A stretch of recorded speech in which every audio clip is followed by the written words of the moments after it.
The narrative unfolds in the 1600s, a period marked by the rapid rise of a unique blossom from the East, which captivated the European market.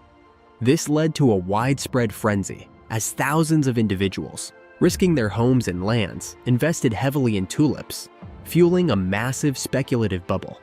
In a nearby orphanage, amidst turmoil, a few flowers were considered divine. Despite the chaos, Sister Ursula ensured these orphans had a stable environment.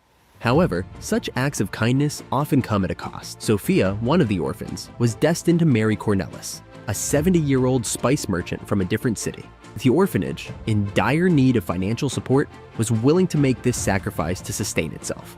However, she was unaware that her choice would alter everything her sister Ursula had told her, stating that marriage is a matter of destiny. 3 years had elapsed since their wedding, and both Cornelius and Sophia longed for a child, yet Sophia's inability to conceive has strained their bond, particularly when one of Cornelius's acquaintances had a child. The absence of an heir has made Cornelius irritated. A friend suggested he seek another partner instead of focusing on just one woman. Sophia finds solace in her bond with her maid, Maria, who they spend much time with.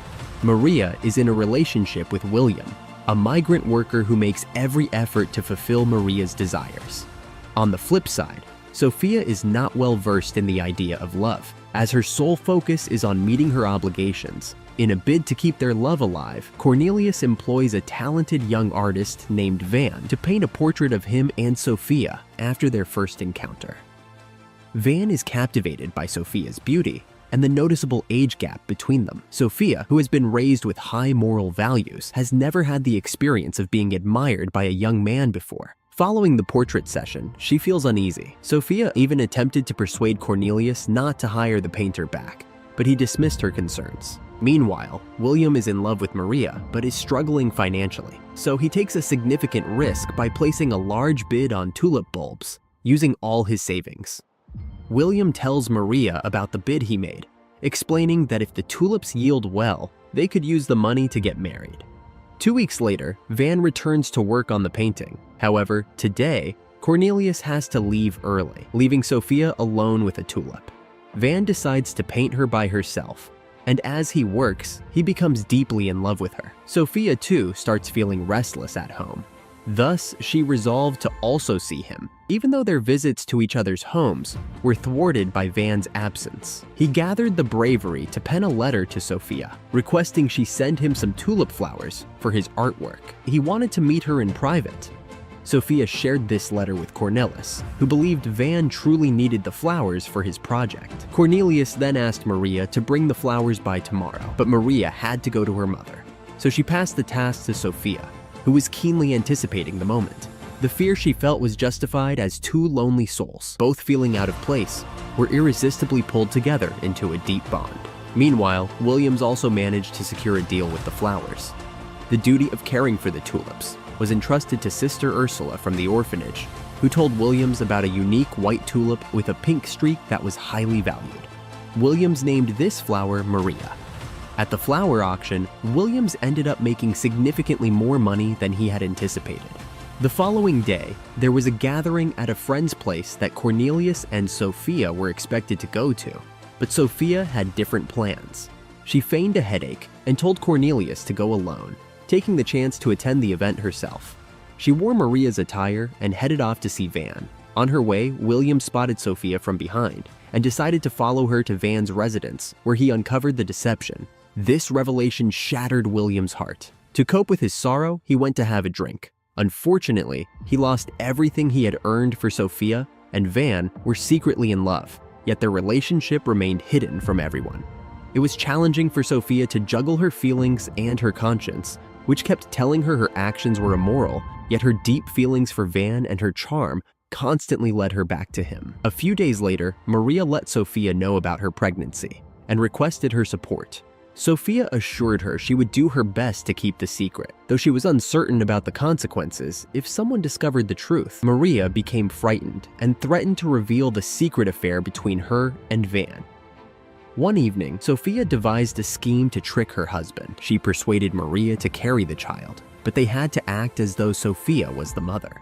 She would feign pregnancy, and once the baby was born, they would claim it as their own. Sophia successfully fooled Cornelius by bribing the doctor and exploiting his busy business trips. She also managed to convince Van to back her plan, arguing that it was their only chance to be together. Van also saw an opportunity in the lucrative tulip business, which was as valuable as the diamond trade. Eventually, Sophia shared her plan with Cornelius, who was supportive. She revealed that while in the orphanage, she had cultivated her own small tulip garden and saved some seeds, which she intended to keep in the orphanage's storage. Van saw this as an opportunity to steal the seeds. However, in the dead of night, Sister Ursula caught him and subdued him. When he woke up, he apologized, explaining his intentions to build a future with someone. Sister Ursula was accustomed to such situations, having many tulip plants and seeds that she couldn't sell herself. She needed someone to do it for her, which is why she turned to Van. He agreed to act as her broker. Meanwhile, Sophia was diligently providing Maria with all the necessary care, making sure she never went without. 9 months had gone by, and one day, Maria went into labor. Sophia quickly began feigning stomach pain, with the doctor participating in their charade and preventing Cornelius from entering the room.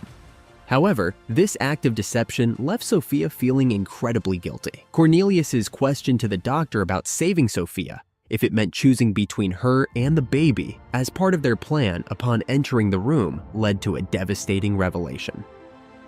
The doctor informed Cornelius that Maria had died during childbirth due to a severe infection that quickly spread. Sophia was immediately placed in a coffin and sent down the river for burial. The auction of her plants had already occurred, with many eager buyers willing to pay significantly higher prices, sometimes even double or triple the original asking price. Van had to wait until all the deals were finalized, which is why he dispatched a companion to Sister Ursula to procure the tulip bulbs. On the flip side, Van's companion discreetly extracted Sophia from the coffin at a hidden spot. Sophia harbored deep remorse for her actions, but upon returning home, she sensed a serene expression on Cornelius's face as he cradled Maria's baby and shared a brief smile. This moment of peace convinced Sophia that she could not bestow the gift of parenthood on him, and revealing the truth would erase this pure joy. She packed her belongings with a heavy heart, her shawl accidentally dropping into the river in a rush. Van's companion successfully acquired the bulbs from Sister Ursula, but owing to a bet, he was compelled to consume alcohol. By the time he arrived at Van, he was significantly intoxicated, yet the transaction was finalized. However, he was unable to respond to any inquiries. Every trader emptied their pockets and departed. A couple of weeks later, William returned to find Maria waiting for him. They engaged in a major dispute, during which she admitted that it was his child. She had never betrayed him. On that day, William caught sight of Sophia with a painter, not with him. It was then that he realized his error. But Cornelius overheard the entire conversation. He penned a letter detailing the events that had transpired and what was yet to unfold. In that letter, he confessed his role in the situation. My first wife and child perished due to my fixation, and I brought Sophia into my life to satisfy my desires, even though it was unjust. I am departing this place and all its invaluable legacy, bequeathed to my child. In truth, she is the daughter of both you and William, to be raised as your heir. Lead your life with your spouse and children. After that, he left the town forever. Meanwhile, Van discovered that Sophia had disappeared, and when her blue shawl was discovered in the river, it led everyone to believe she had taken her own life, causing another wave of turmoil at the tulip market. Suddenly, the production of tulips plummeted due to fierce competition and financial disputes, leaving many individuals bankrupt 8 years later. Sister Ursula managed to bring Van and Sophia back together, essentially making amends for the losses Sophia had incurred. Maria went on to have 5 more children, with her eldest daughter being the most cherished because she carries the name of another family line. This is the end of the story.